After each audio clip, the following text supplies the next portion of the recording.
Do you really think you can win? Poor little bat.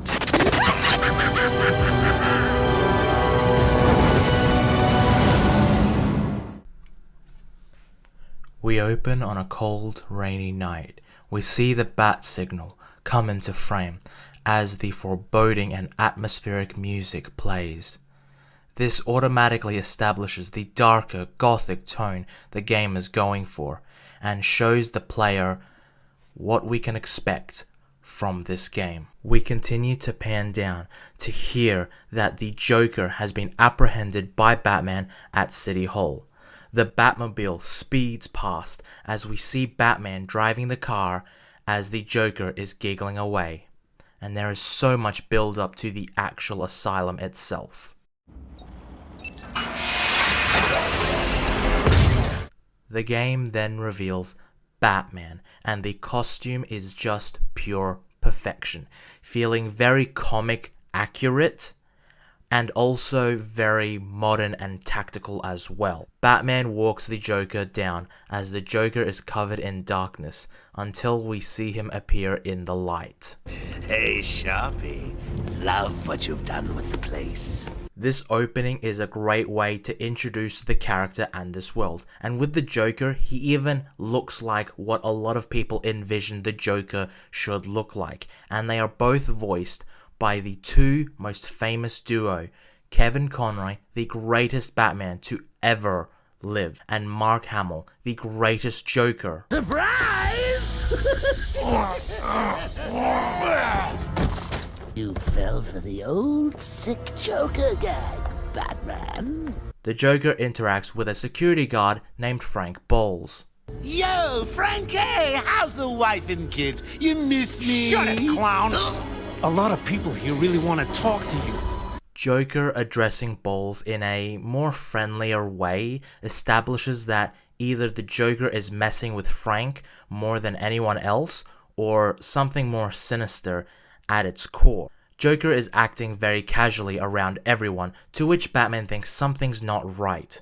This shows that the latest capture is quite different compared to their others in their ongoing rivalry.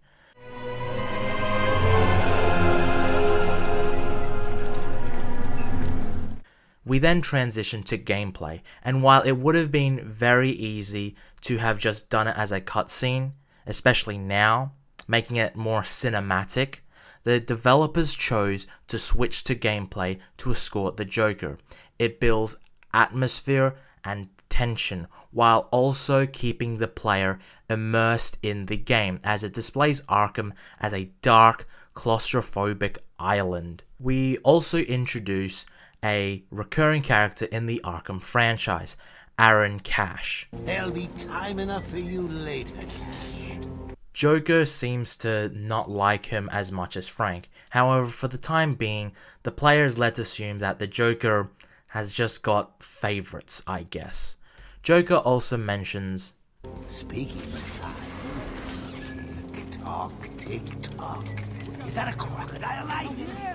this is a reference for a little side story that you can come across later on. The Joker then singles out a doctor as he wants to catch up with her. For the time being, the player is led to assume that a lot of what the Joker is saying is supposed to be throwaway lines. We finally get the introduction of one of Batman's infamous rogues, Killer Croc, and the design for Croc is such a big, monstrous beast and really shows the absolute size of Croc. How he is less of a man now and more so an animal, a creature, a beast. I mean, don't you think it's a little bit funny how a fire at Blackgate caused hundreds of my crew to be moved here? Joker, you aren't even hiding it at this point. Please don't spoil the surprise. The Joker's tone changes with Frank as he tells him his mouth could get him in trouble, clearly laying it on thick. However, Batman, like the audience, is still figuring it out, if he's just spewing garbage or if there is a deeper meaning behind it. The Joker laughs as Batman grabs his throat to shut him up. As they get off the lift, we get a cutscene with Commissioner Gordon. He explains the setup as to what the Joker was up to before. Is it too exposition heavy? Sure, but it's just an excuse as to how Batman caught him. We see a mysterious person with a feminine voice watch the security feed, as Batman is not allowed to go any further, as he might unsettle the inmates being kept in the asylum. Batman reiterates that the Joker gave up without a fight, which is suspicious. What is also cool and on replay is that in the background, Balls is drinking on the job. This is not only to show that Balls is not a straight-edged cop or guard, but this also sets up a plot development for later. The Joker breaks free as he reveals to Batman that it was a trap to get him back into Arkham. Welcome to the madhouse, Batman! I set a trap, and you sprang it gloriously! We are now finally able to get to the gameplay of Asylum, which this formula was copied a fair amount back in the day by the likes of Mad Max, the Middle-earth games, Sleeping Dogs, and The Amazing Spider-Man 1 and 2. The free flow combat ushered in a new invigorative way of hand-to-hand combat in gaming. Now, in this game, the free flow combat is very simple.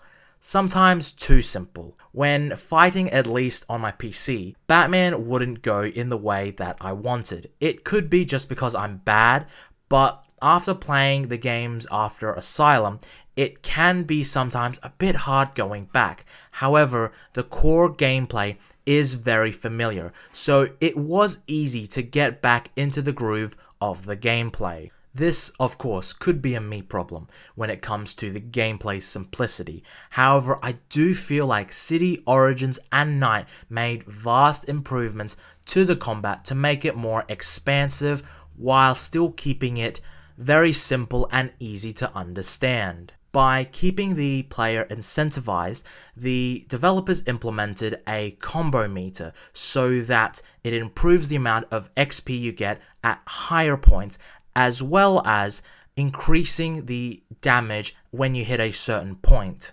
And with the XP, you can use that to upgrade your Batman. You can improve the character's health, gadgets, and combo using special moves like a throw and breaking limbs. However, the most useful skill is for stealth, the inverted takedown, but we'll talk about that later. For now, let's continue with the story. You know it's a trap. Of course it is. While making your way through the facility, we see tons of guards dead in the wake of Joker's escape. Batman calls Oracle and informs her that the Joker is loose on Arkham. This is to establish her as one of Batman's allies and who will be helping us over the course of the game.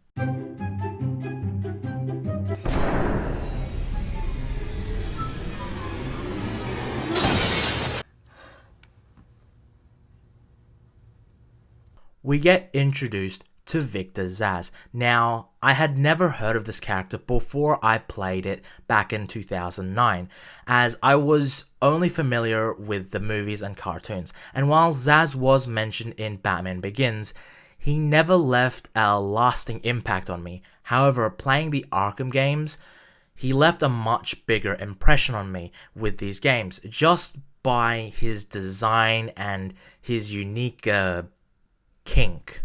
He wants to kill the guard, you know. He needs to kill the guard. You know nuts. He's crazy. The game then tutorializes that we are able to use the old gargoyles to give us a vantage point. We grapple behind Zsasz and take him out. Once we take Zsasz down, we are formally introduced to Harley Quinn, voiced in one of her final roles by Arlene Sorkin. Like Kevin and Mark, she voiced the character in the animated series and defined the character as she is the first ever person to portray this character, since if it wasn't for her, the character would have never been. Anyway, she only contacts us to let us know she has a new costume. Pretty hot, huh? Yes. And admittedly, while I'm disappointed it wasn't the classic costume, she does still look attractive and hot in the costume. Oh, and something about capturing the warden Quincy Sharp and that the inmates have taken over the asylum, but it's something along those lines, but that costume was pretty damn hot and, it was very distracting. She's hot, definitely hot. Oracle calls Batman to inform him that the Joker has placed bombs all over Gotham, to which Batman says, He's lying. It's just a diversion to keep people away. How do you know? I know him. This helps to establish the relationship between Batman and Joker in a single line. They both have done this game a long time, to the point where both of them are able to predict each other. It's a great line that builds on the Batman and the Joker's history. After helping some guards escape the gas-filled room, and, well, this guy. Can't believe he left me here! That son of a...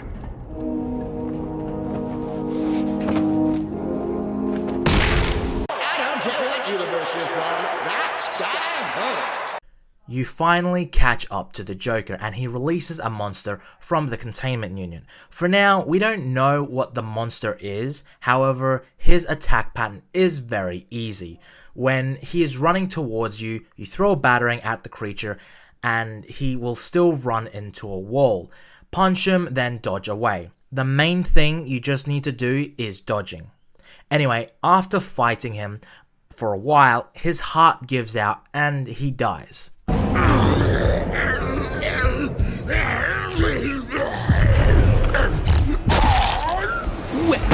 that was unexpected, wasn't it? Oh well, note to self, need stronger test subjects.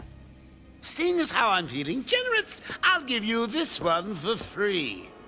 Knock me off, I dare you. End this. Pull the plug. Stop me once and for all.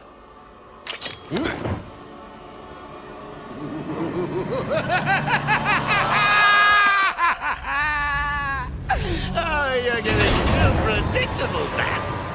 Well, I'd love to stay and chat, but I have a party to organize. I've got guests flying in from all over Arkham. You'll see.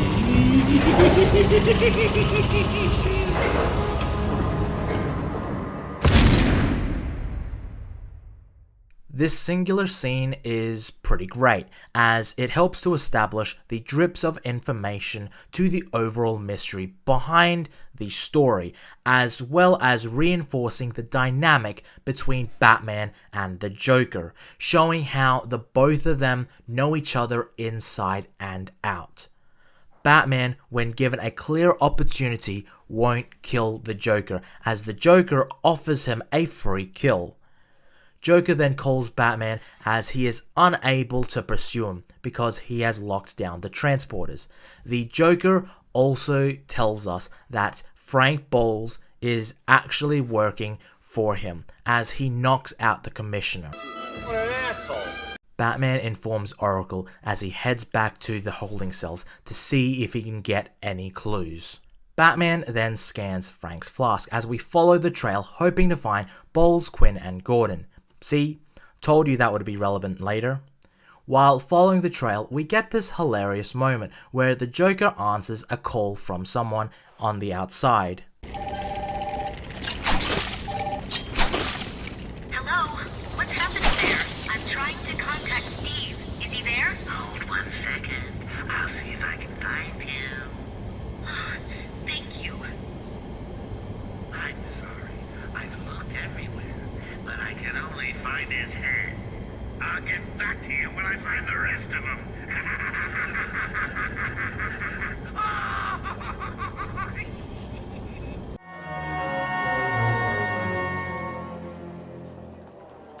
What a pisser. The whole game has a ton of little moments like this that just enriches the game and universe. Quinn then blows up the elevator as Batman travels up the building the old-fashioned way.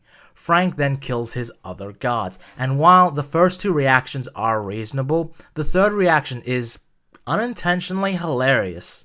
Damn, come on, everyone, cover the main entrance. How many are there, Bowles? Wait, hang on, how the hell do you know what... Bowles! Frank, what are you doing? No, put it down! Frank, what the hell?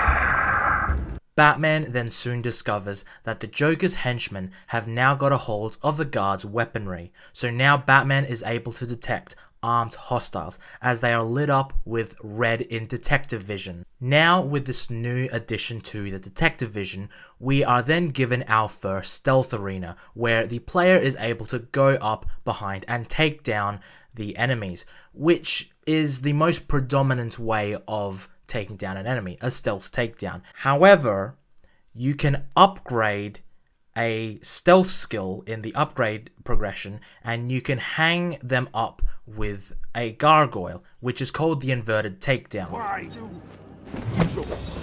doing? Ah! There's also another way of going through windows where you're on top and able to do a takedown and smash through the glass. But that's not all. You can also utilize your gadgets to help in these arenas. So it's got some variety. However, the main way of taking down an enemy for a lot of people is the stealth takedown, going up from behind and then taking them down. Batman soon discovers that Balls is now dead, as they had cut off the trail to Gordon. However, before we can mourn for that asshole, we get a call from the most annoying person in the entire frickin' franchise. Hear me, Batman? I know you can. Yes, it is I, Edward Nygma, the Riddler, and more importantly, your intellectual superior.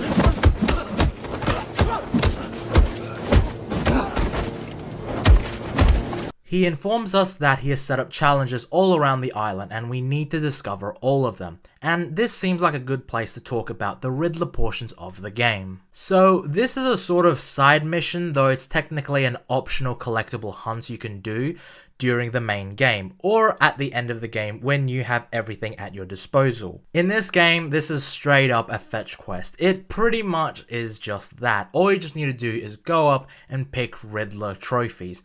It's pretty boring and just never gets fun. They only get you challenge maps and you can get as well character models, but that's about it. If you destroy a certain amount of Joker teeth, that's another one you can do, but that's sort of meh. You'll get them as you progress the game. Scannable question marks, which you need to line up, where it's somewhat good to problem solve. However, there's nothing really interesting about them. These are just 3 of the things you need to do throughout the game for the Riddler. But there's also another 3 categories. And these last 3 Riddler challenges are much more interesting. The first is the riddles. Scan an unique object, as they are usually an item that is a reference or an Easter egg that establishes the world building of the Arkham universe, such as villains Batman has faced or characters in the Arkham universe. The next collectible is the Chronicles of Arkham, and these are fascinating tales of Amadeus Arkham, the founder of Arkham Asylum. I will talk about him more about this near the end of the game. However, it is a very fascinating tale documenting the beginning of Amadeus Arkham to, well, his death and beyond. And lastly, we have my favorite Riddler collectible, the interview tapes. Now, these are little side stories that happen before the main game, and like the previous 2 types of collectibles, help to breathe life and define this universe. These tapes consist of doctors talking to their supervillain patients. The Joker one is probably the most integral to the overall story, as it gives context to the game's larger narrative. Croc's tapes establishes the relationship between Aaron Cash and Killer Croc, as he lost his hand to the Croc himself, and he still works here, showing how much of a badass Aaron Cash really is.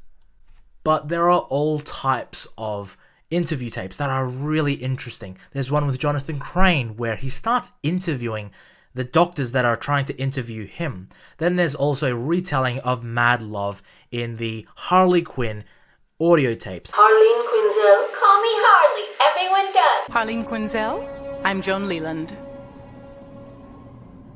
Hi, Joan. Call me Harley. Everyone does. However, there is some contradictions with Arkham Origins, but we'll talk about that when we get to that game. Anyway, I don't really want to keep going on about the tapes themselves because I feel like you need to go and play the game and find the tapes yourselves because they're very interesting and I feel like I'd be doing them a disservice by just talking about them here. However, I will play an excerpt from the Riddler's tape, which I think is just freaking hilarious.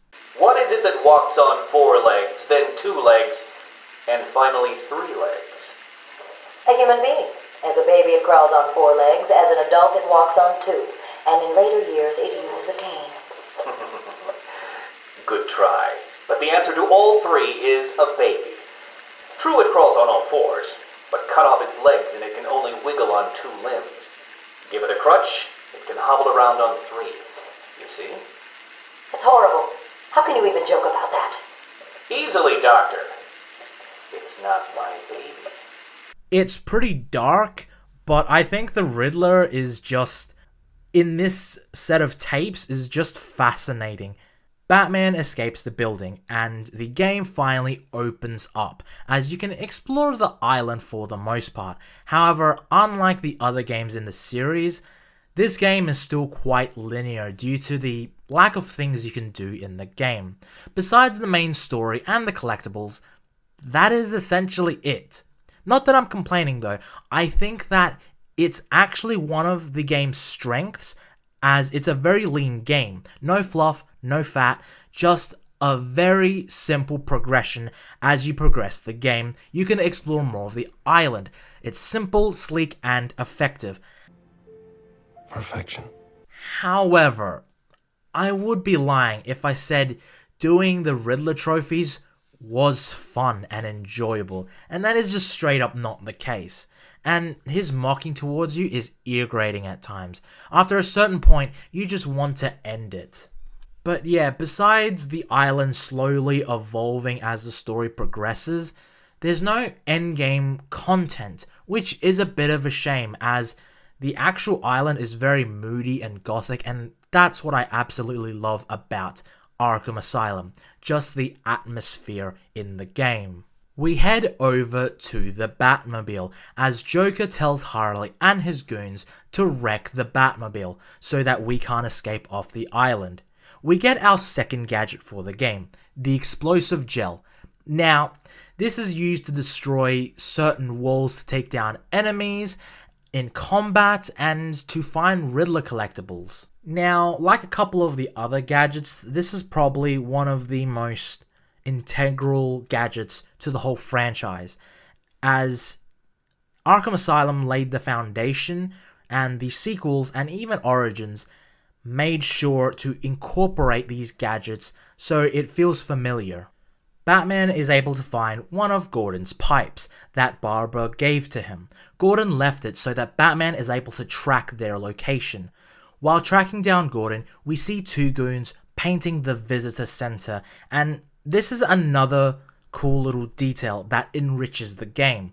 As the game progresses, so does the visitor center. However, once you enter the visitor center, the player goes into a first-person view as the Joker talks to Batman and the player directly, and it's very good and charming and very well written.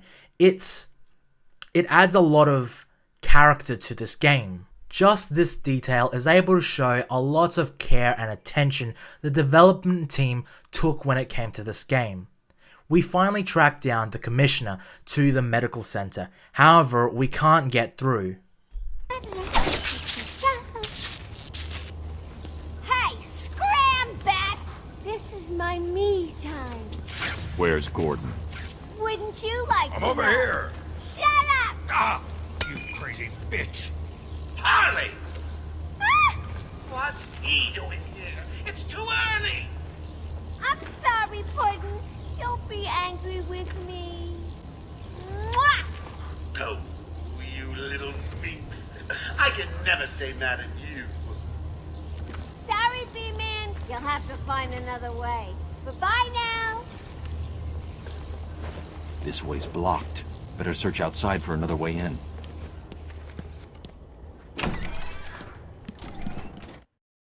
So Batman heads to the roof using the new explosive gel and blows a hole into the center. Once we get through, we must save a group of doctors in another stealth arena, and this is probably the most iconic stealth arena in the entire game. The sanitarium is probably peak Arkham Asylum design, as there are two main levels, a catwalk higher up, little pathways, destructible walls to use your explosive gel, and well-positioned gargoyles. It is iconic and beloved for these very amazing reasons. It also has so much atmosphere as lightning is blaring in the background, and it's just so good. It's no wonder why people love this map, and they've done some additions to it in future games. After saving the group of doctors, they inform Batman that there are 3 other doctors that are in different branches of the facility. Now, you can do it in any order you want. However, I did it in this particular order, and you don't have to do it, you can do it in any order you like, but this is how my game went. So first I saved Cash and Dr. Kellerman.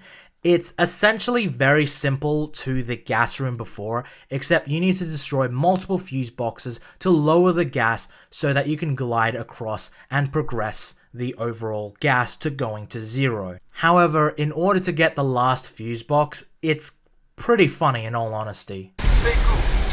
Yeah, will ya? You've seen what this stuff does. Wait, what was that?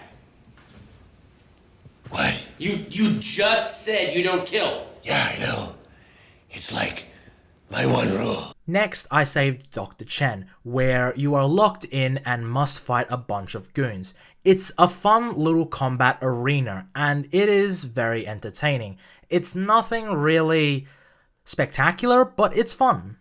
The last doctor I saved was Dr. Young. Now, she is the same doctor from the opening that the Joker mentioned, and throughout the medical center there is a promotional video playing mentioning something of a Project Titan. Now, on a first playthrough, it's easy to miss and just goes over your head. However, on replays, it's a nice little detail that people will pick up on and go, and to save Dr. Young from the 5 goons, you need to blow up 2 walls to knock him out at the same time. Once you head back to the sanatorium, the elevator comes up, however, no one called it. And it's time for a bit more stealth action.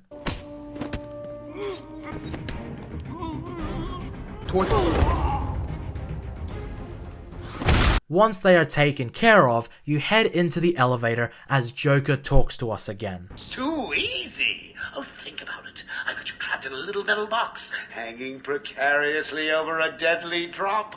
What say I just blow the emergency brakes and drop you like a sack of puppies?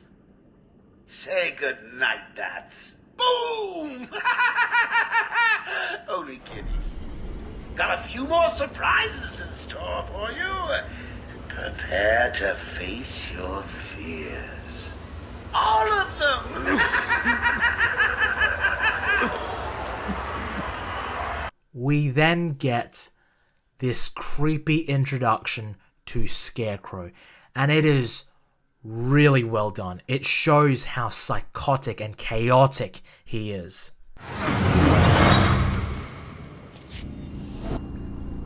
While I think Scarecrow was fine in Arkham Knight, I really like Arkham Asylum's interpretation of the character. He is essentially a batshit insane doctor, and I freaking love that. As we travel through, we see Gordon pleading for help as he is dragged away. However, Batman's eyes have changed to red.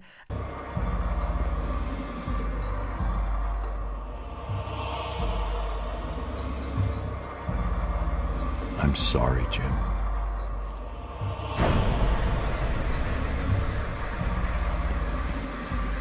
As we continue, the camera or the game tilts. There are tons of bugs around, and Batman is unable to contact Oracle and tell her that Gordon is dead. Batman makes his way to the morgue, and it has this creepy atmosphere. It's so great.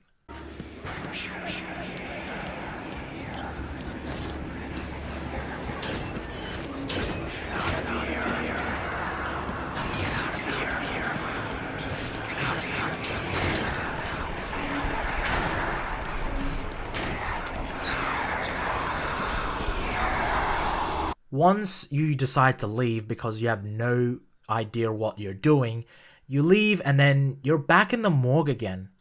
And then the player can see 3 body bags. The first containing Thomas Wayne. Father, you should have stood up to him, son. Like a man. The second, Martha Wayne. Mom? Help us, Bruce. Don't let us die. And this is a great way to quickly touch on Bruce's trauma. And in the final bag, we get... Gotcha, bitch!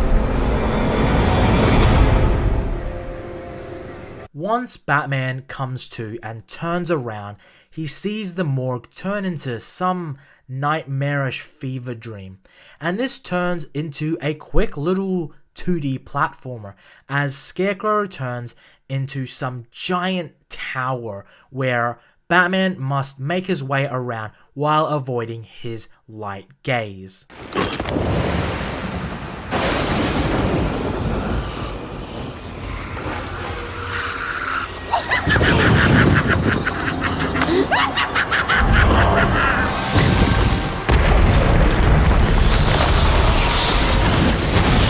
One little bat, you're in my world now.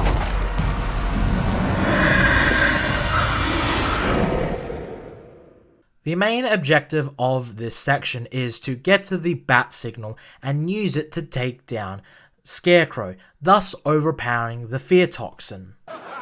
Checks out. Okay, I'm gonna be straight up honest. I have no idea how this works, considering how Bruce is on a magic mushroom trip, but I'll take it as it's very ingeniously well done and well designed, and I think these sections are probably the standout in the entire game. And I had wished that they had recreate this or, you know, took some inspiration from these sequences into Arkham Knight. Batman sees that it was a guard and not Gordon. Batman is then ambushed by 3 goons, one of which is holding knives, and to take him down without using any special moves, you press the stun button and then punch him. It's pretty basic, but you get the gist of it. Joker then sets up a little challenge for the player. All the guards have been alerted that Batman is coming. However, Batman must take them down, all without being detected, which is very easy. He's gotta pee himself.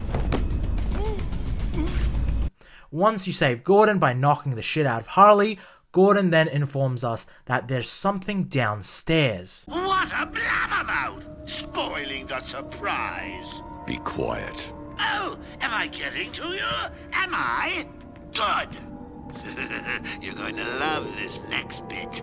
We then see Batman discover what is in the container, and it's honestly horrifying. Bane.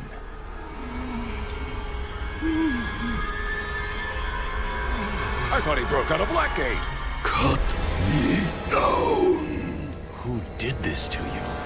Dr. Young, the Bruja. She drained the venom from my blood. Must stop her. Sorry, Has-Bane. The good doctor won't be a problem much longer. How do you like my puppet? What say we cut him down? I think this was a scene in, well, one of the few scenes in the game that really scared the shit out of me as a kid, as it just portrays the transformation in such a hideous and grotesque and horrific way, and I absolutely love it now. But however, as a kid, this just freaked me the fuck out. Oh no. Oh no. Oh no! Oh no. Oh yeah! Nice lady. And this leads us to Batman vs. Bane, but it's essentially another Titan creature fight, as Bane uses the exact same moveset. Once you've worn him down, Batman rips off his tubes from Bane's back. That's the only difference. He has to fight off Joker's goons as well. but that's it. There's nothing really too different from a Titan fight, other than it being Bane himself. Now, once you've taken him down, Batman escapes and talks to Jim. Batman, you okay? I'm fine, Jim. Where's Quinn? Gone. Must have gotten loose while Bane was throwing you around. We need to get you off the island. I'm not a rookie. I can handle myself. Oh no! Oh no! Oh no! Oh no! Oh no! Oh yeah! Okay, can I ask everyone to please stop saying oh no in this courtroom? Cause the fucking Kool-Aid guy's gonna keep showing up. I will break you, Batman! Then the Bruja! No, Bane. This time I break you!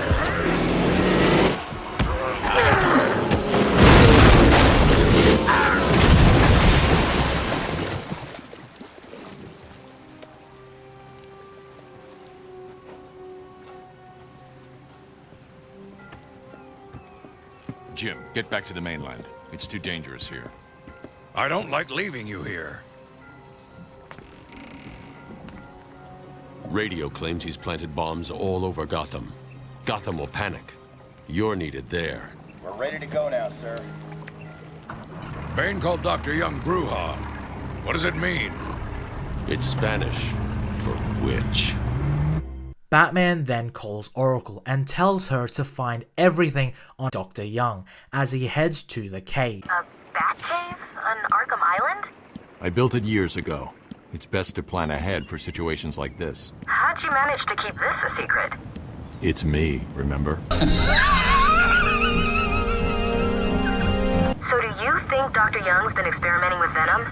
The same chemical that turns Bane into that animal? Yes, I'm worried. Bane seemed even more powerful than usual. Joker wants the Venom, and that can only be trouble. I'm heading to Dead Man's Point in Arkham North. I'll contact you once I'm in the Batcave. Admittedly, I think this is probably the most ridiculous thing in the game. I think it's a bit outrageous considering how Batman is able to have a Batcave on the island. Creating a Batcave on the island makes you want to laugh, doesn't it, Art? But I'm willing to let it slide because, hey, it's the Batcave. Though we do get a throwaway line explaining how he found it at least. What's the deal with Dead Man's Point? It's been a favorite suicide location in Arkham Island for over 100 years. Yeah, I know. I once saved an unfortunate inmate from leaping off into the rocks below. I found a cave entrance and over the years have moved a number of supplies here. It's a regular home away from home. So, how is Batman able to move supplies here without anyone noticing? Isn't that a little odd? I don't know, it's just sort of like, how would that happen? What would happen if a guard sees a Batman walking with crates of equipment? Is there like some sort of bat wing pad where he could just drop things off? Just raises too many questions. Thanks, Kilmer. When we make our way to Dead Man's Point, we get Batman in this cool gliding cutscene. It's essentially a glorified loading screen, but it's a cool little cutscene. Now the cave is very impromptu as we can still see that a lot of the equipment is in crates or still wrapped in plastic, except for the Bat computer. Batman and Oracle discuss the files Dr. Young had made. Looks like she was experimenting on the Arkham patients. This new chemical only barely resembles the original Venom compound. However, Batman soon discovers that the notes that Dr. Young has on record are incomplete as the formula is not there. Joker plans to uncover the formula, then create, as Batman puts it, He will create an army of 1,000 Banes. We then get another great gadget called the Batclaw. This is used to grab onto objects, vents, and henchmen to pull them towards the player. We then get this darkly comedic scene with the Joker. Oh, see, now you're apologetic. I'll just have someone drive round to your house and break your wife's legs, okay? It's the sort of dark humor you would expect from the Joker, and I really love how the Joker and the Riddler have pretty much the same sense of dark humor. Let's just consider the matter closed. ever tell you the one about the guy who came home to find his wife a paraplegic? We also get this cool little detail if you try to go to the door towards Croc's lair. We'll find you. Rip your flesh like paper.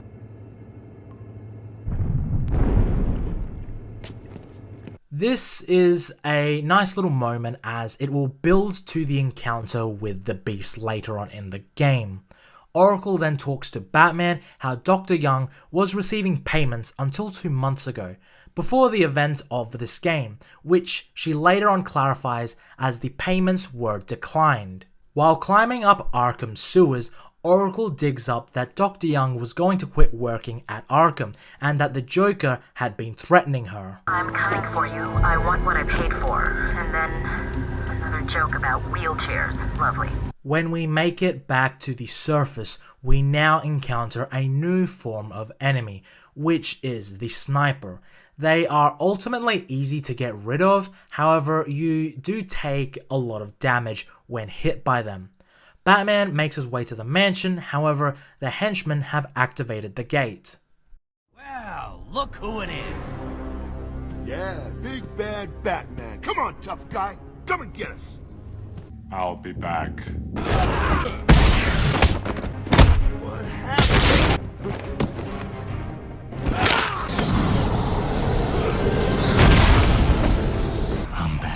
We discover that the Joker's henchmen are looking for the formula.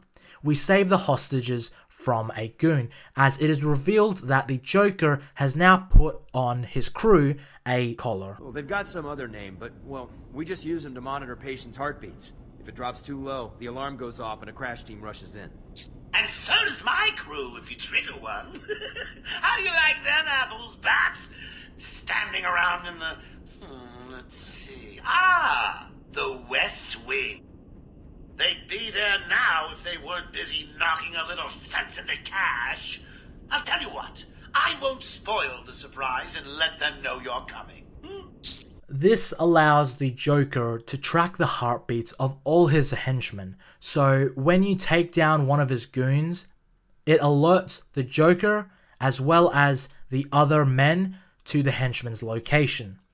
After you save Cash and the other hostage, in another great Predator map, Batman makes his way through to Dr. Young's office. Before we get inside, I have to talk about this cool little reference. So we see that a Ra's al Ghul is one of the people dead in the mini-morgue, as he is the answer to one of Riddler's riddles. But if you go back to the same location later on in the game, he is nowhere to be found, just his name tag on the floor. This is a clear reference to him in the comics, as he is often resurrected. So you can naturally assume that 1. He is still alive and escaped, or 2. The League of Shadows came to Arkham and retrieved his body. Batman then scans the safe of fingerprints so that he is able to track either Dr. Young down or the formula. The trail leads to the library, as Joker says it's rigged to blow.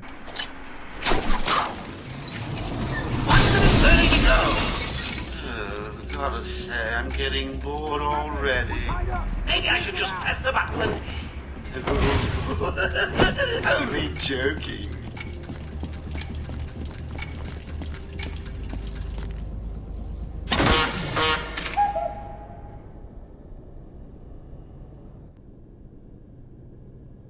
Oracle, I found Dr. Young's formula. Great.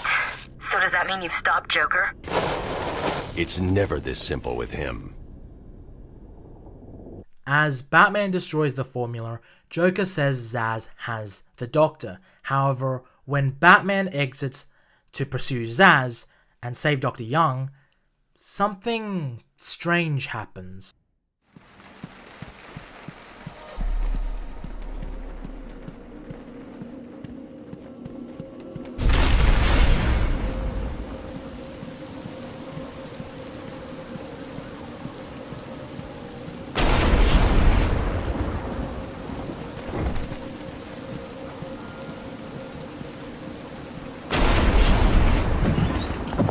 can't believe you insisted on sitting through that movie again, Bruce. Yes, we are playing another Scarecrow section. And while it is kind of a cliche to show the death of Thomas and Martha Wayne, there is a reason for why nearly every adaptation of Batman shows the death of the Waynes. I said you were...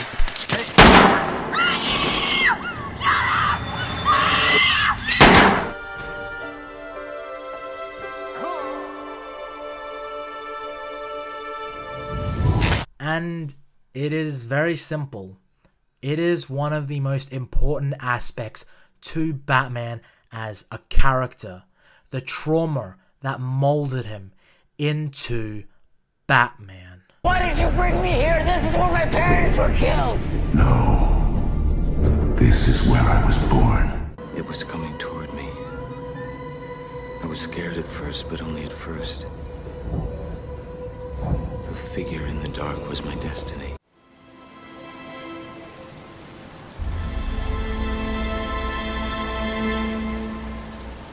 It's a quick, easy way to re-establish what Batman is all about. As Bruce walks down the alley, we hear two cops discussing what happened. One of the cops says that he'll be fine since he's rich, while the other comforts the boy and sticks up for him. And listen, son, call me Jim. We then get another platforming section of the Scarecrow encounter. Instead of just platforming, we also get to fight skeleton enemies. Now, obviously he isn't fighting actual skeletons. That would be super metal though, and I would absolutely love that. But he is fighting Joker's henchmen while envisioning them as skeletons. As we overpower Scarecrow once again, we are transported to the top of the mansion. Once we cut the bell to progress the story, we then save Dr. Young pretty damn easily. With her blood. Huh, that was easy. Dr. Young then reveals that the Titan's venom is in the lab in the garden. She elaborates that the codes to unlock everything in the island is in the warden's safe. Get out of the way! I'm like, boom, you looking for this? Harley then smacks Quincy like your average footballer's wife. You then scan the cane to get Sharp's DNA to track him. I would be remiss if I ignored this Easter egg though. The Arkham City documents to set up a sequel. It is such a cool little detail and setup without people noticing. And it was pretty awesome that the devs decided to include it. Batman then makes his way to the Arkham Penitentiary, where we see a lot of, well, batshit crazy people. As we continue through, we find Poison Ivy. You can thank me later. Stop! Stop, Batman, please! You've got to help my babies! You know, if every environmentalist looked like that, I think I could be convinced to be an environmentalist. As it stands now though, let it die, let it shrivel up and... Come on, who's with me, huh? Before we rescue Quincy, we encounter Clayface behind the glass. A nice cool little detail. If you use detective vision on him, he has no skeleton, and he morphs into three characters, Cash, Gordon, and Sharp. As we get to Quincy, Joker traps us in. Meanwhile, Quinn lets out Poison Ivy. Harley! Ah! You have to help me. Ivy? Gee, you look like crap. Maybe I can sneak you some shampoo. The plants, can't you hear them? They're crying out to me in agony. Yeah? Well, I really don't have time for this. Please let me out. They'll die without me. I don't know, Red. You're not on Mr. J's party list. Oh, well.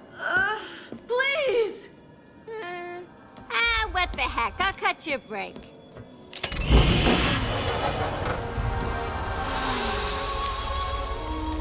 That feels so much better.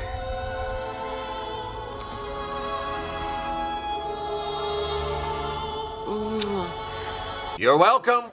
Here's a bit of civil unrest I cooked up just for you. Batman then grabs Sharp's access code as you saw, the Joker lets out all the insane patients. This is a new type of enemy that is fairly easy to take down in all honesty. What you mainly need to do is either hit them or counter them, then ground takedown them. It's very simple. However, in challenges where there's a ton of them, it's like really hard to do. As we try to apprehend Harley, we save a couple of hostages from being gassed over electrified water. Then we finally encounter Harley. We have a combat section where we have to just fight off Joker's goons while avoiding the electrical parts of the arena. It's a fun little combat section that keeps you on your toes and lets Batman move from place to place while not sticking in one part of the arena. Are you kidding me? Are you kidding? I'm the one you're after? Yeah. Wow! Joker then uninvites Harley as Batman, well... Batman would never hit a defenseless woman. Funny. I don't have that problem.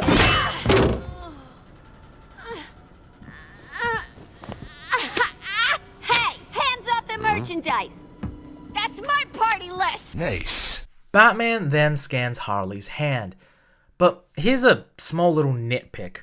Why does it show us her whole hand? Shouldn't it just have her fingers, not her palm? Or is Batman's device able to magically scan through her glove? You won't find Mr. J. He's in the secret lab in the gardens and... oh crap! Yep, I know.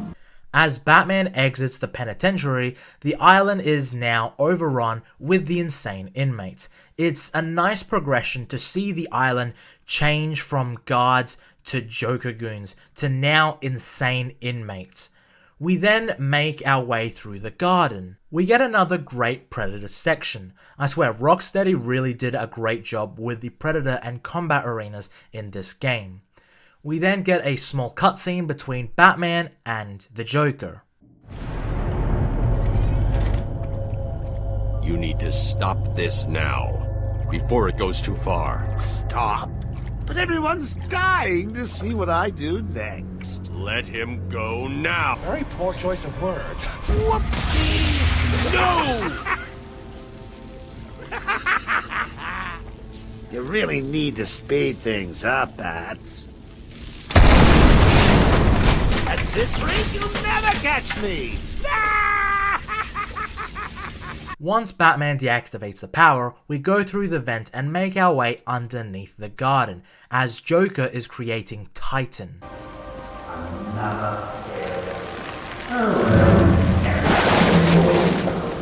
Another mutation. If Joker's making these monsters, he hasn't perfected the formula yet. I need to hurry. He is still trying to perfect the formula, however, it seems as though that he is close to finishing. We then have to save 2 hostages in cages without alerting the guards. It's a pretty easy stealth encounter in all honesty. Just take out the one overlooking the controls, then make your way down and take the rest out.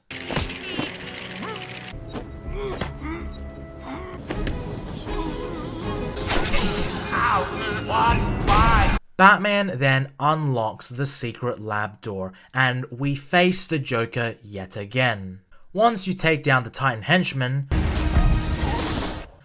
I swear I'm getting my ass handed because, well, I needed to get an achievement, okay? I'm sorry, I'm not this bad at the game. Batman's only chance now to defeat the Joker is to get Poison Ivy to help. And Batman gets a new gadget, as we are given the line launcher.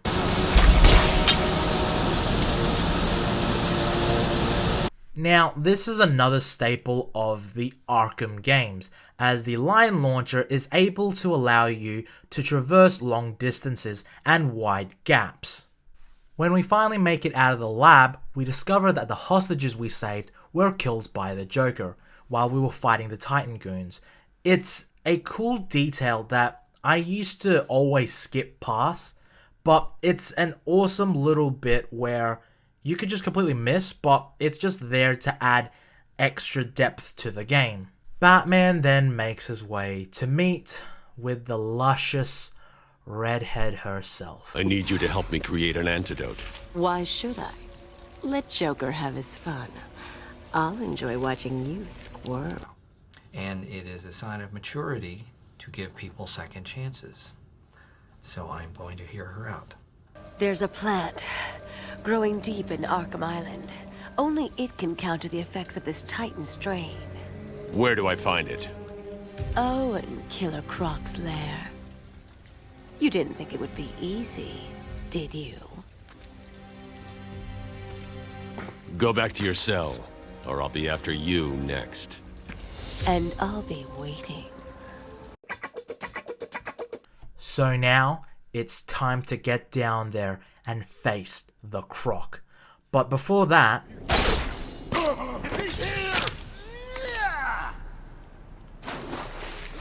What happened to no guns? Double kill. Triple kill. Overkill. Kill-tacular. Kill-trocity.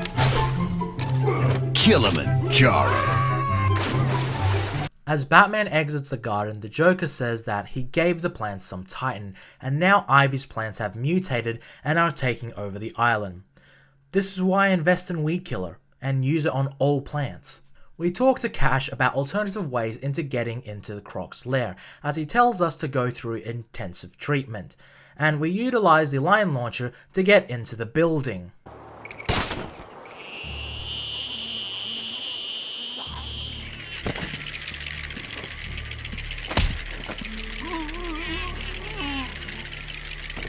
We then head back to the very first Predator arena, as the Joker has made some alterations to the arena. Are they ready? Have you planted the explosives yet? Good. Razor's just finishing his off now. Good. Let's test them out. No! No, I'm still up!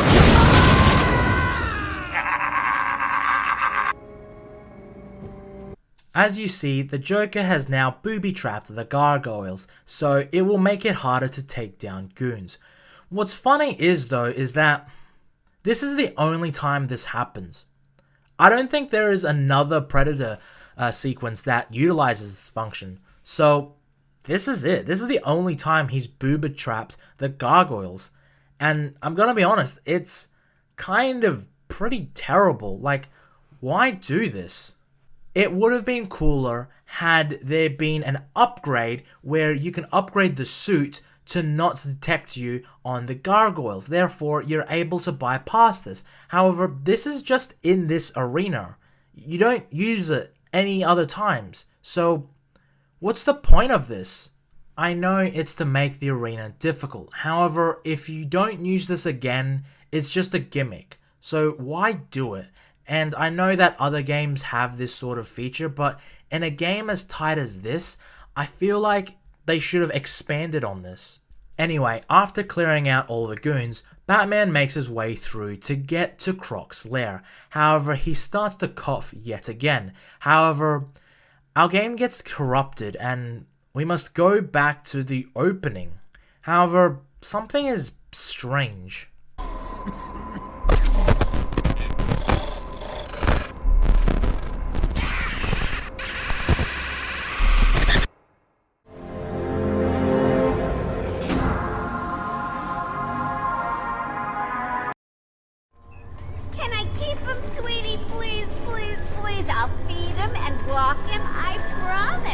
I've waited a long time for this, Bats.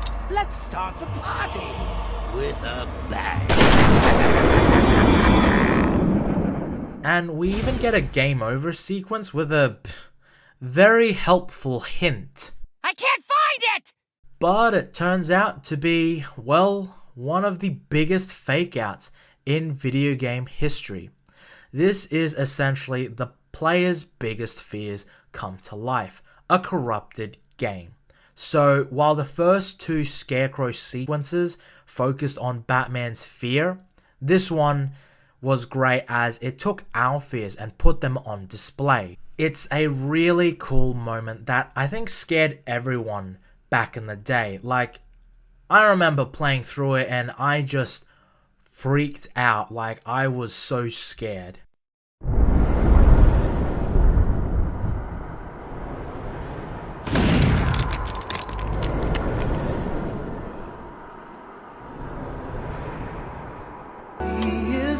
risen. He is risen. We then get the last Scarecrow section, and they definitely saved the best for last. There's a lot of verticality, and it's a ton of fun avoiding Scarecrow, fighting skeletons. It has a really great progression from the first one to finally this one. I think you need a little more. Tell me, what demons do you have left to beat? Shall we see?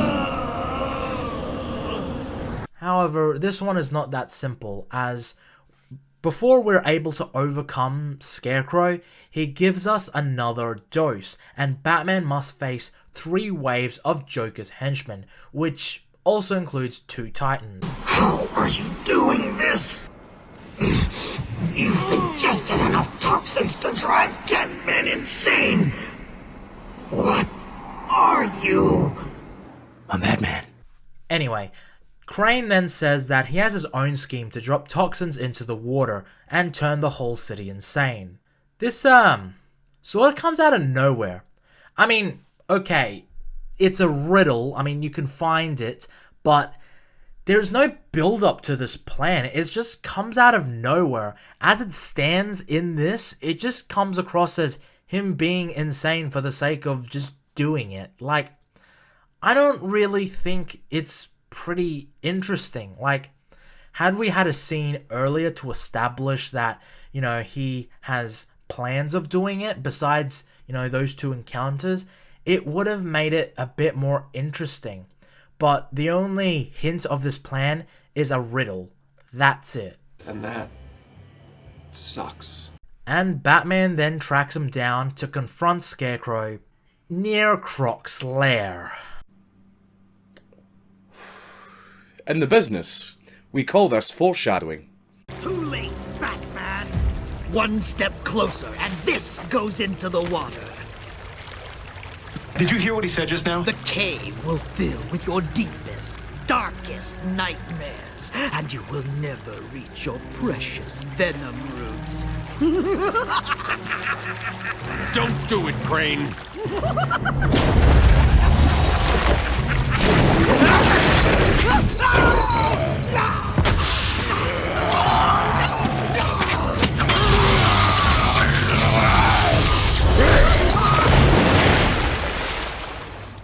Oh no! What happened?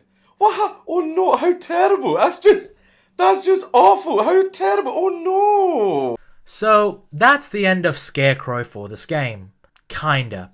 He just gets attacked, then is gone until a potential ending. Batman then reaches Croc's lair as he places some sort of bat thing on the pipe. He then places a lot of explosive gel on the floor as well. And let me tell you, this was one of the most scariest things I played as a kid. Don't go in there! I know that a lot of people say, oh, what a pussy, but there's just something about the atmosphere, the tension, and Croc himself, and if the goal was to scare the shit out of you, it succeeded. Now, the objective for this is very simple. Find 5 sample of anti-venom spores. To do this, you need to follow a wooden pathway. You can't make too much movement or else Croc will detect you. At certain points, Croc will jump up and chase after you, or he will destroy the pathways you stand on. The only way to overcome this is to throw batarangs at Croc as he charges at you.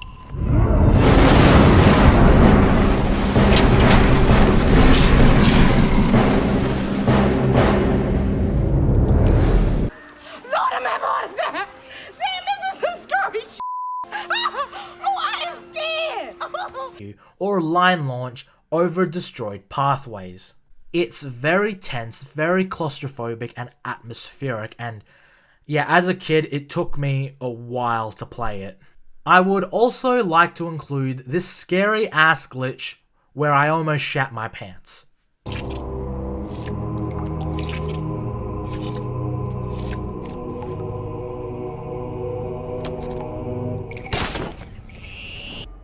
Hello there. I almost shit myself. After collecting all the spores he needs, Batman then activates a beacon he set up earlier to find his way back to the entrance. After we hit a certain point while escaping the lair, Croc then starts destroying platforms below as he chases us down. My caves will be your tomb.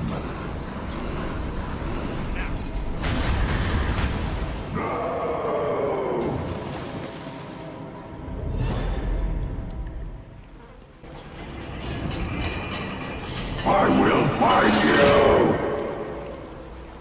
Yeah, that was one of the best sections in the game.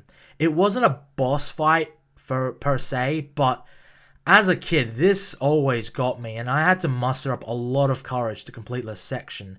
Like, man, this sequence, I was really scared. I think I was 8 years old when I played it, so yeah, I was freaking out at this. We make our way back to the cave as Bruce creates an anti-venom to neutralize Ivy's plants. However, the plants then burst through the cave as it is now growing out of control. Batman then gets an upgrade to the Batclaw, the Ultra Batclaw. It can rip off vents in 1 second and pull down walls.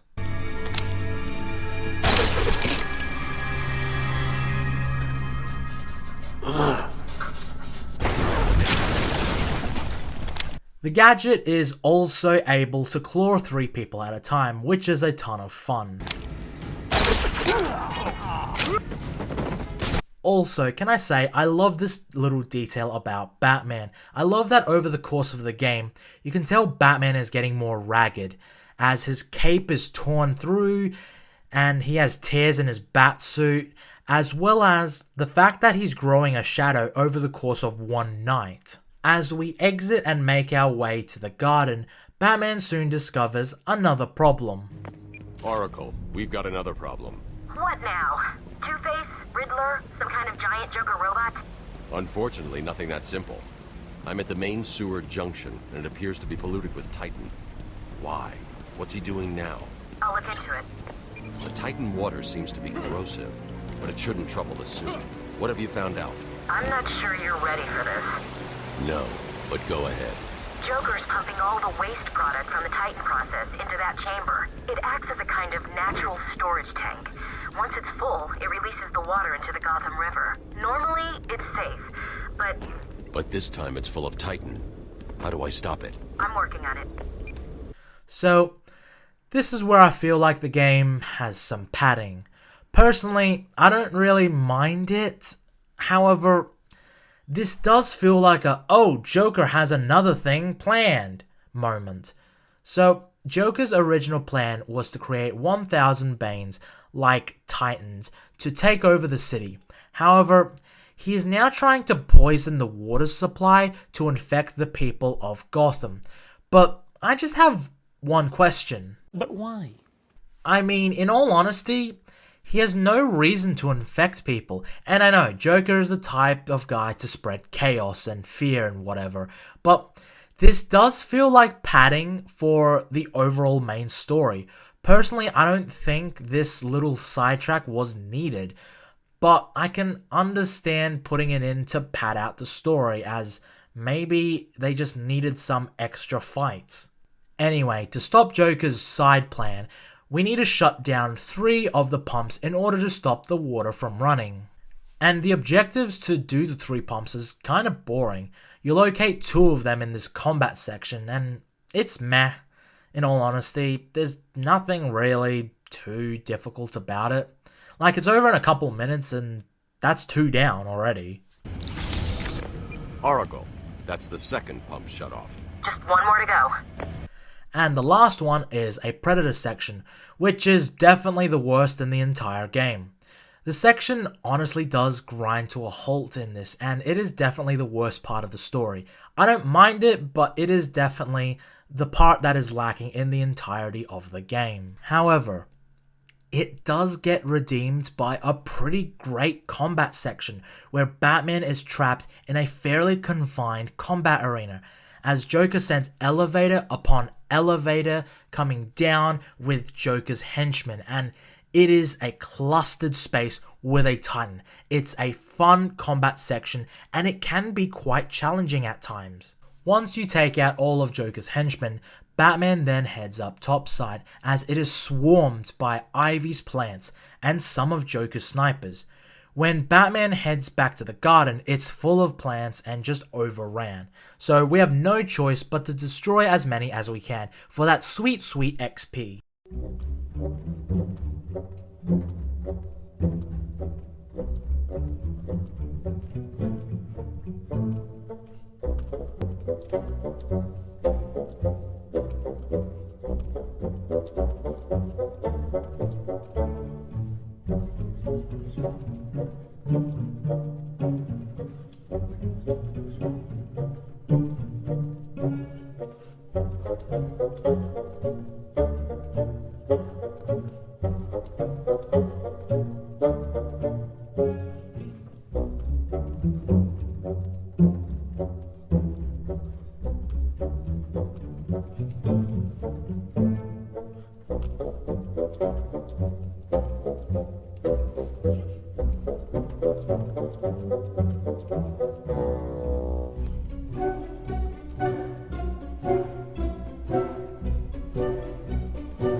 We then start to head back to Ivy as she starts to tempt Batman into going green. Are you ready for me?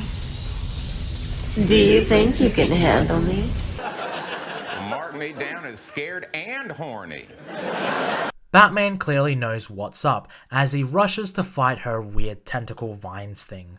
However, her bathwater buying simps are defending her, so we must make short work of them by telling them to get a real girlfriend with our fists. I won't let you destroy it, Batman. I told you to go to your cell. I was a fool. I thought the plants were in pain. Now I realize they were evolving, growing stronger.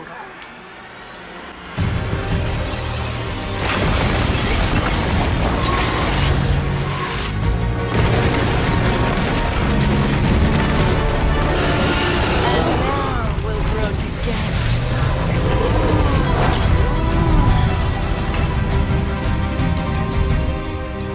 We finally then have the Ivy boss battle. And I think, dare I say, it might be the best in the game, and it's kind of tied with Bane. But while I think Bane had better sort of combat, this has definitely got the spectacle.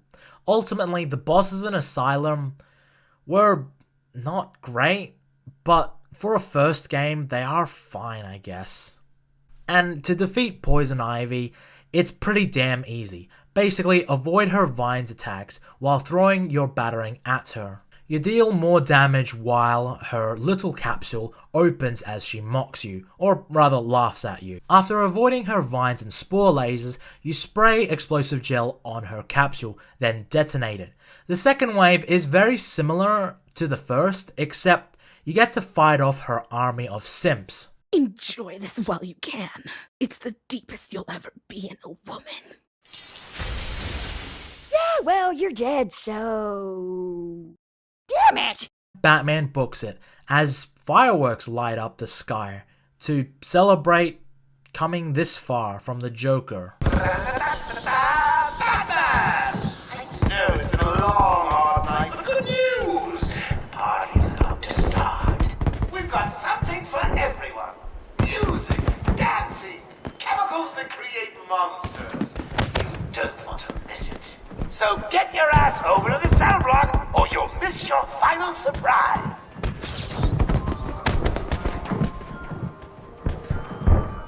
Now, you can head off to the party straight away, or you can collect all the other Riddler collectibles you haven't done, which, in my playthrough, my latest one, I did.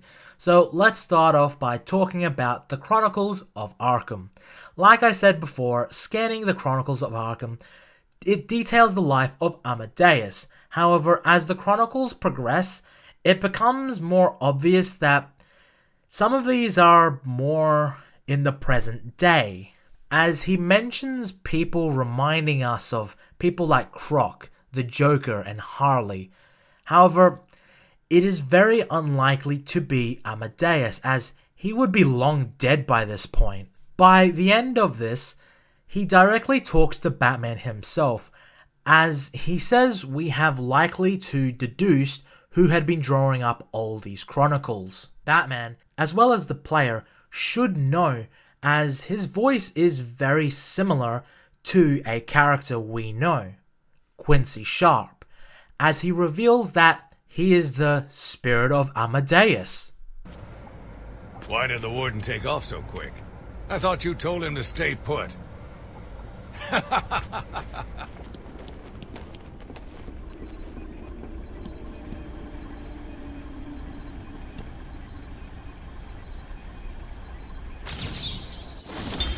My name is Quincy Sharp, the spirit of Amadeus Arkham. You have done well to decipher my story, and I pray it has helped you on your path.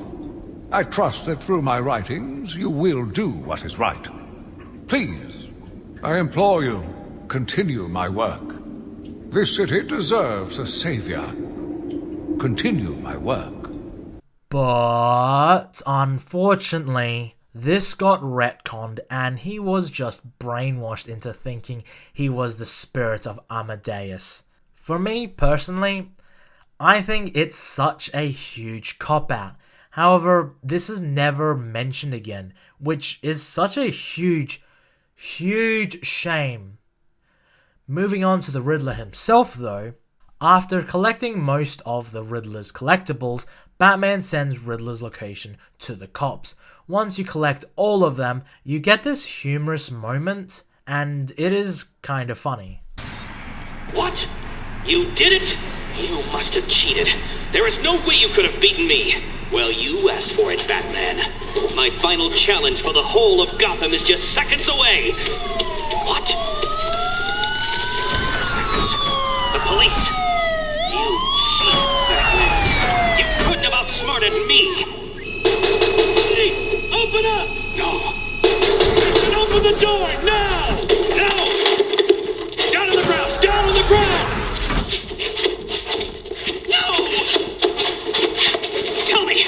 How did you work out where I was? Do you hear me? I, Edward Nigma, Admittedly, I wish there was more of it, but clearly Rocksteady would improve on the formula in subsequent games, as this game's resolution with Riddler is pretty weak. Considering how much I want to beat the shit out of him for making me try and find all his stupid Riddler trophies, I wished we got more Riddler content so I can punch the shit out of him. But they did improve on this in Arkham City and Arkham Knight, and I am so glad that they did. But as it is now in Arkham Asylum, it's pretty bare bones and honestly kinda cheap that he doesn't make an on-screen appearance. So once you've wrapped up everything or just moved on to the party, you reach the visitor center as the goons have set up a little welcome mat for Batman. Ah, here it is, Batman. Hey, looks like you're the guest of honor. Give him a big welcome, guys! Way to go!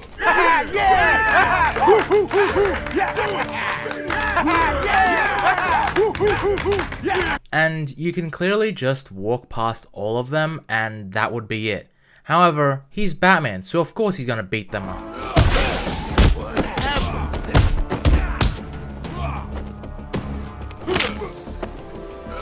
You want some of this? You're gonna bleed, man. Come on! Do it again!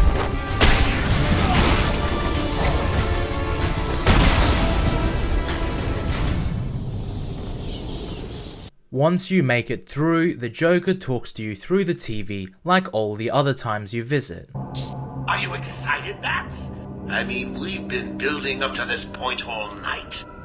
Don't tell me you've not been looking forward to it.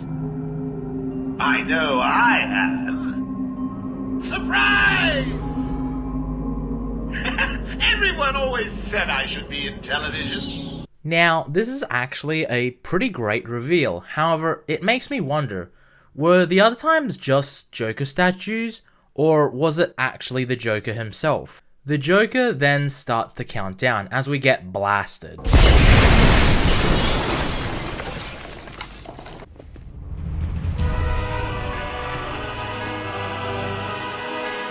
Why didn't you stop Batman?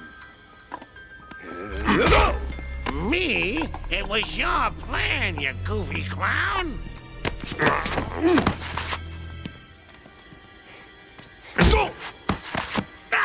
I'm sending you back to the ventriloquist where you belong.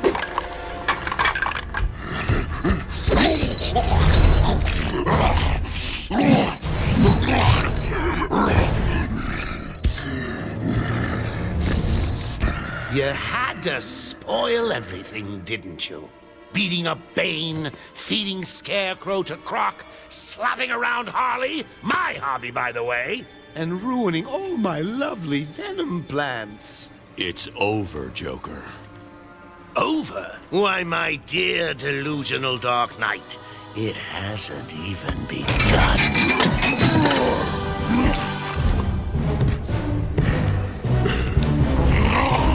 Now, this little combat section is pretty great, fighting two titans who were once guards and a bunch of Joker's goons. It's a really fun combat section. However, Joker then drops Commissioner Gordon in.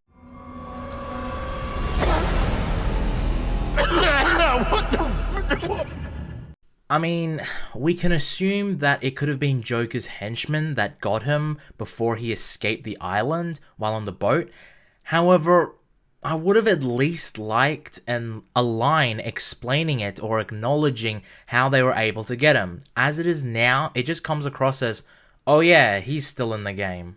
Joker then shoots the Titan at Gordon, but Batman takes the dart for him.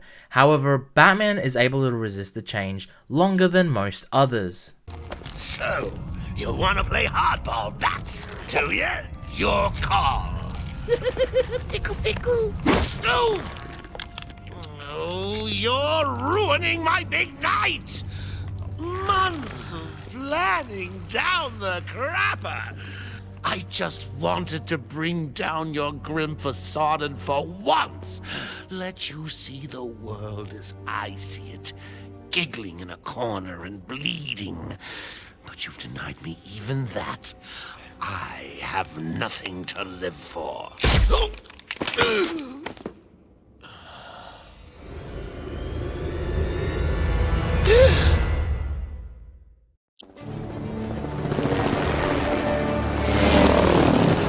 Arkham Asylum remains under lockdown, its staff at the mercy of the rampaging inmates. Just 10 minutes ago, we received this taped message. Greetings, Gotham! Joker here! Arkham is mine! Soon I'll unleash madness untold onto the streets of Gotham. But first, direct your eyes to the rooftops and witness the final destruction of your dear Dark Knight. We've been circling the tower since the... Wait! There! Joker is making his move!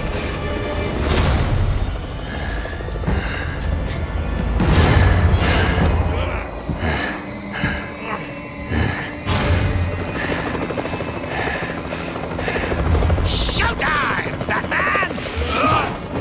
Let's give the room something to talk about! Ha! Two freaks in a fight to the death!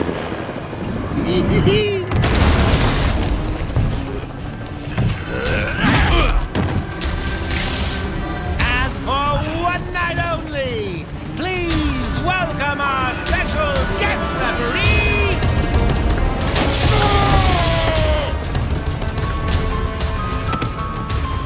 oh, come on! Change! Get crazy! It's the only way to beat me! You know you want to. Never. You wasted the antidote on yourself? Now that's funny!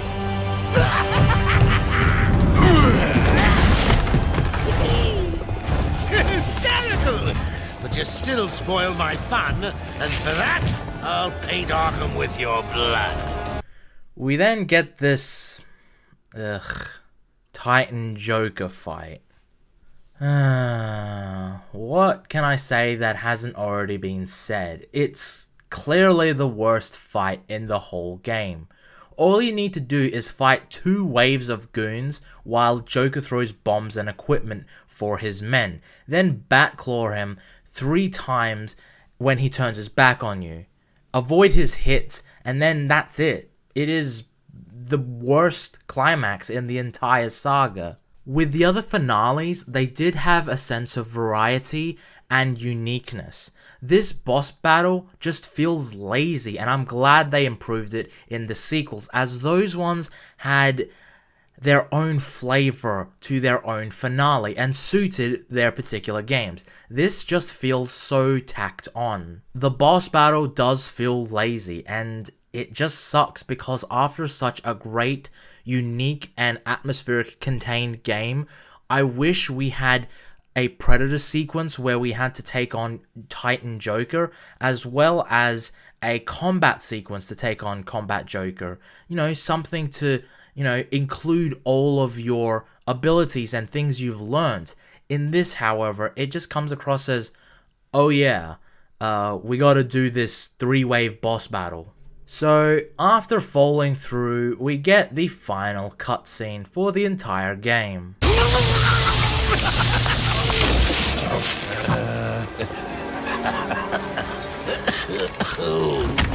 I can take it. I can take anything you throw at me, Bats. You can't beat me. I'm actually going to win. Ready for the next round? Always. What? I'll never let you win. Never.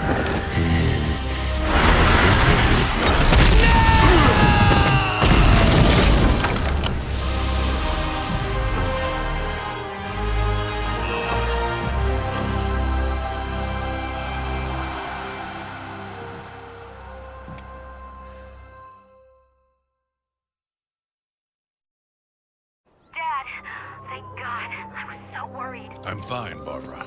The GCPD finally has control of the asylum.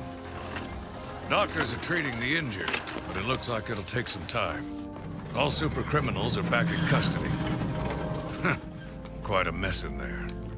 And the venom-enhanced inmates are returning to normal. Though for some, the process can be quite painful. Dad, how are you doing? I'll survive. See you tonight, Barbara. Shame about your car. Can I give you a ride? Thanks, Jim, but I have one on the way. Get some rest. You deserve it. Second National Bank was just SWAT by Harvey Dent, aka Two. Stay safe, Jim. 2 officers down. The suspect is fleeing in their patrol car.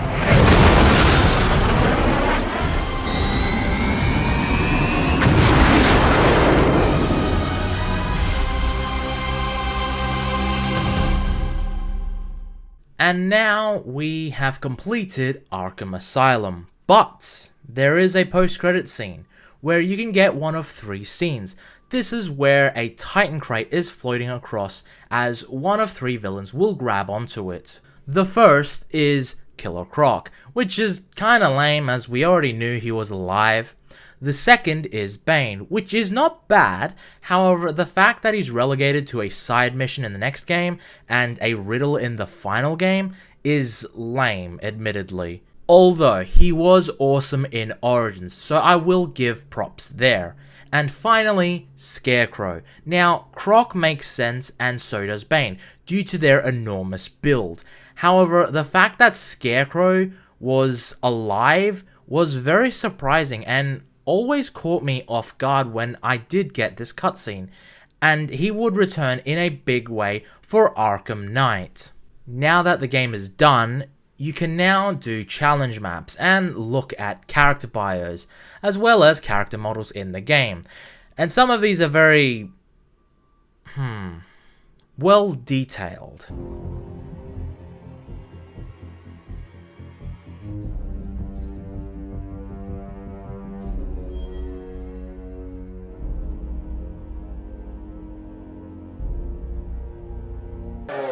My golly. So now that the main game is out of the way, let's talk about combat and upgrades. Now, like I said at the beginning of the video, combat is very basic at the start of the game. However, as you play, you can unlock more moves and gadgets to take down enemies. For the free flow style combat, Batman can earn a critical strike which will increase the hits and can activate one of your special moves.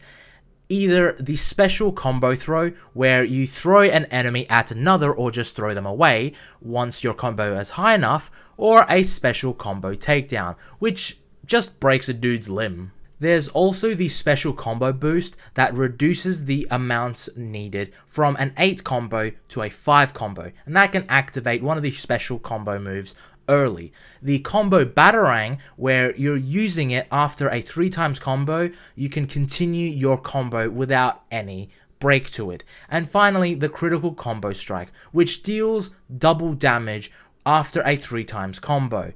It's a cool unlock progression as you continue the game.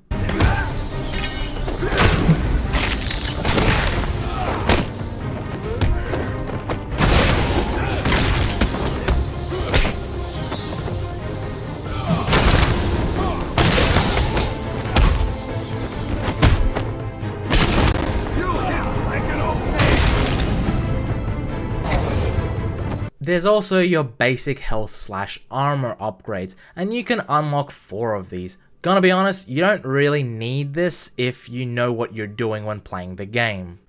The stealth upgrades, the stealth upgrade is just the inverted takedown that I talked about earlier, and that's it. I think Rocksteady wanted to include more stealth upgrades in the game, however, as it stands, it's just honestly lame that we only have 1 upgrade for stealth.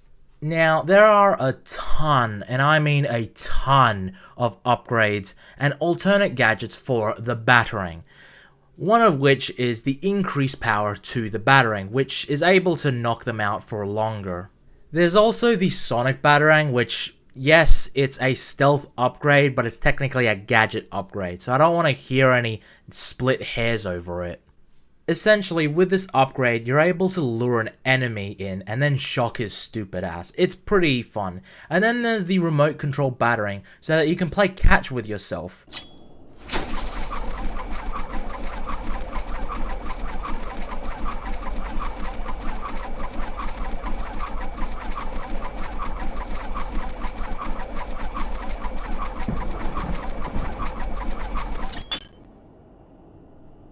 Nice catch! Yeah, Batman has a Batarang fetish, if you can't tell.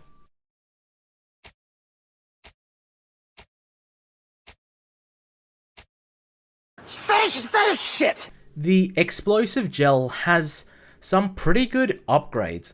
There's the auto proximity detonator, which blows up enemies if they get close, and then there's also the multiple frequency detonator, where you can just aim at a certain, spot you want to blow up, and that's pretty cool, I admit. There's also the cryptograph upgrades. It's just long range and reduces the difficulty for cryptograph minigames.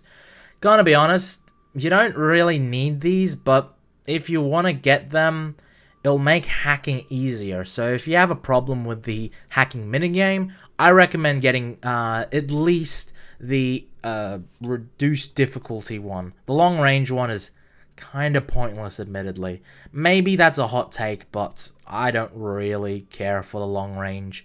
So, because Rocksteady are huge fans, they gave us a ton of characters, references, and Easter eggs when scanning objects for the Riddler. One of the characters that is referenced is the Penguin, which is one of Batman's infamous rogues. He's usually a shady businessman, a weapons dealer who runs a front with a popular club, the Iceberg Lounge. In most continuities, Oswald Cobblepot's family was destroyed by the Wayne. Cobblepot. Oh, you remember me? I'm touched. Your family destroyed mine, Wayne.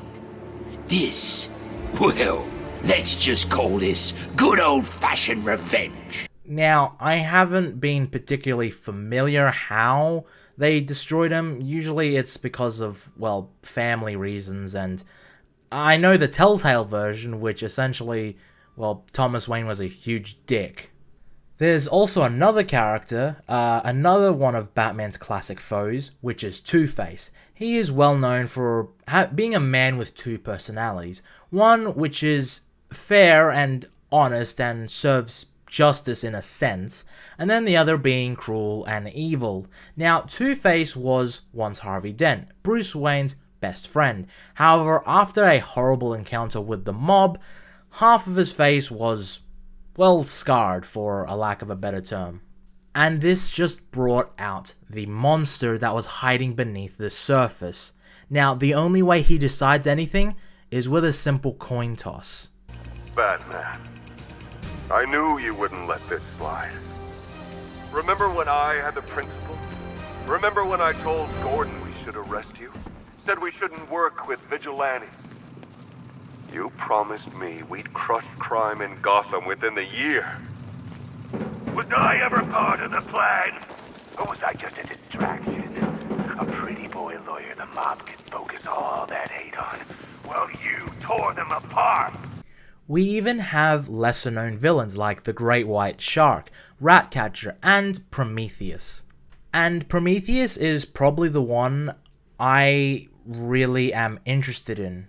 He is pretty much the inverse of Batman. Instead of losing his parents to a criminal, he lost his parents to a policeman. And now he is dedicated to destroying the law. His origin story is pretty much Batman's, but more fucked up. Now, Prometheus did get a live action adaptation, and he was the primary villain in the 5th season of Arrow. Surprisingly, I thought that his character was pretty good and well represented in the show. It's just a shame because according to data leaks, Prometheus was one of the villains who was going to be in the Season of Infamy DLC, as well as Black Mask. It would have been so cool to have those two villains in the DLC. I don't know, I feel like that would have made it, I guess, a touch special. We were on the verge of greatness. We were this close. But there are a ton of characters referenced or mentioned in the game, and they usually appear later on. However, some are just relegated to simple Easter eggs. But you can tell that Rocksteady really cared for the Batman universe, as they include some obscure villains in it, and it just shows how they were able to bring us a faithful adaptation of the character and honor Batman in such a loving way and with a lot of respect. And that was Arkham Asylum, one of the most atmospheric games I have ever played. and it is one of the best Batman games ever made. The action is tight and was very revolutionary. The music is also a standout, so gothic and adds to the atmosphere. The composer did an amazing job with this game.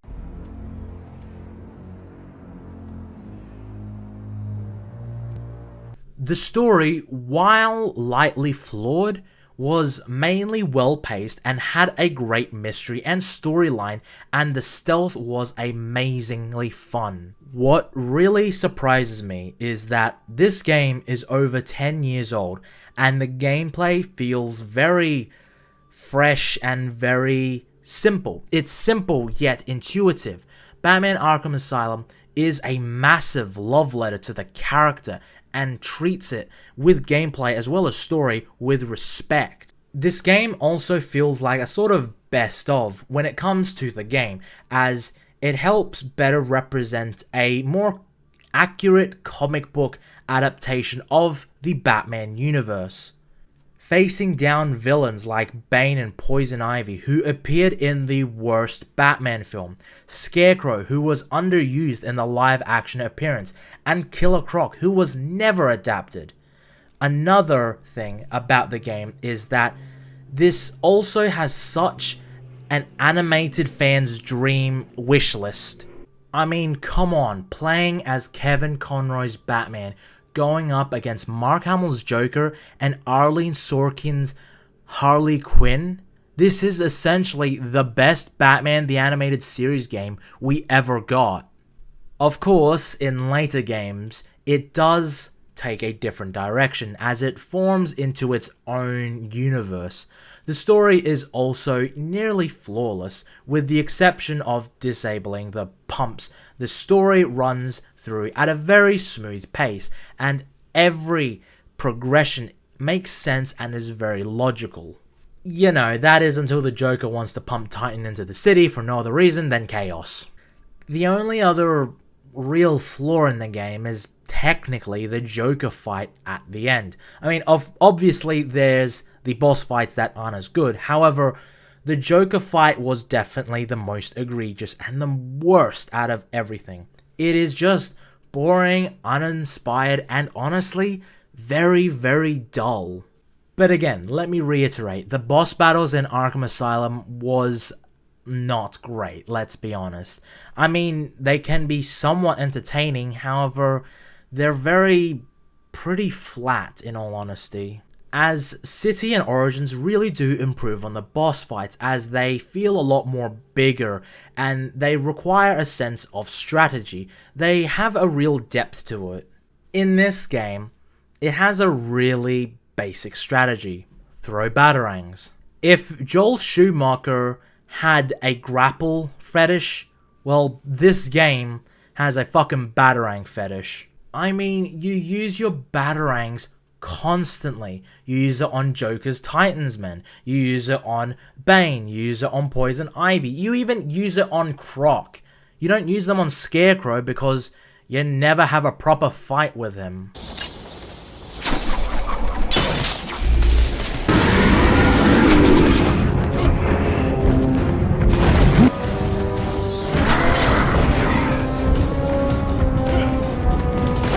The blood.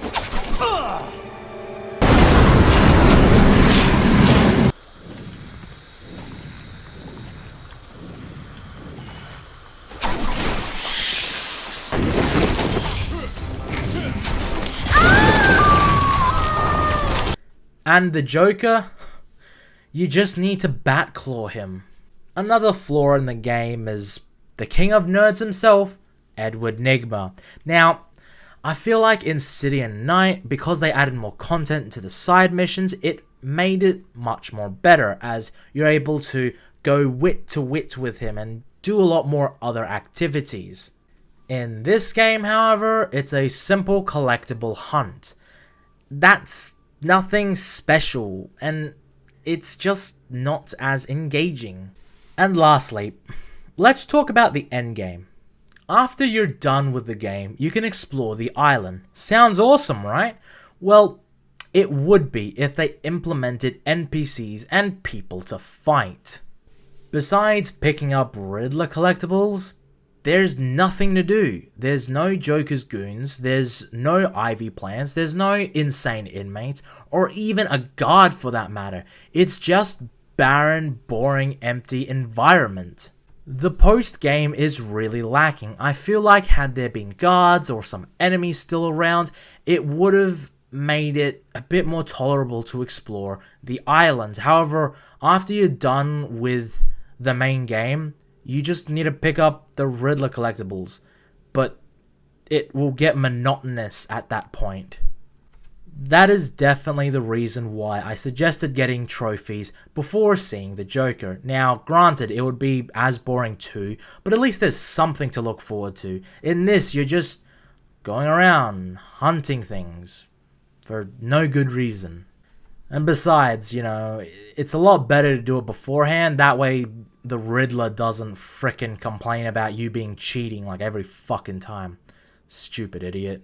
However, despite the flaws, Batman Arkham Asylum is an amazing start to the Arkham franchise, and it's no wonder that the series became so beloved, being a dark, gritty, gothic interpretation of the character, as well as having extreme comic book-like exaggerated features. Batman in this game feels like he is lifted straight from the comics, as well as the animated series for that matter, and that's what people want ultimately, seeing their favorite characters adapted in a faithful way. Batman Arkham Asylum birthed an entire franchise, and while it did end with Knight, it was a pretty decent send-off to this character and the universe.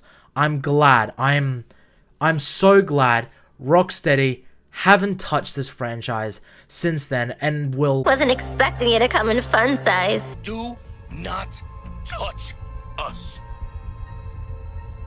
But you saying I can't really makes me want to, you know? Harley, no! Worth it. We will show proper respect to this fallen hero by... Show a little class, man. That... Holy shit.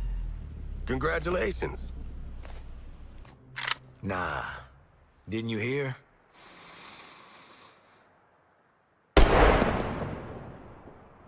We're out on good behavior. Are we done with your bad stand-up routine? Almost. But you always gotta end on your best joke.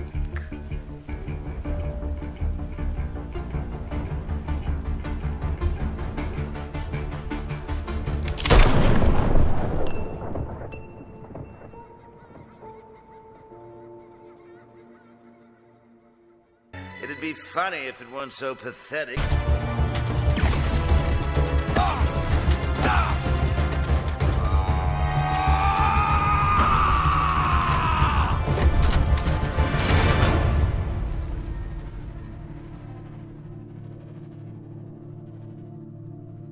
Looks like just the four of us sent your ass back to Krypton, Kal-El.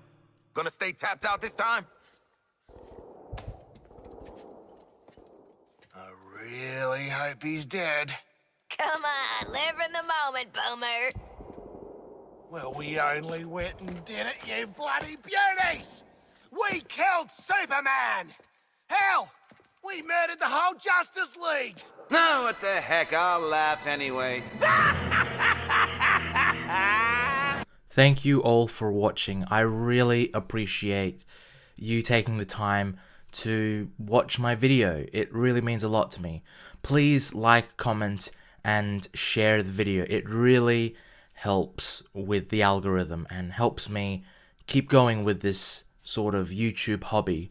And also, please ring the bell. It really helps.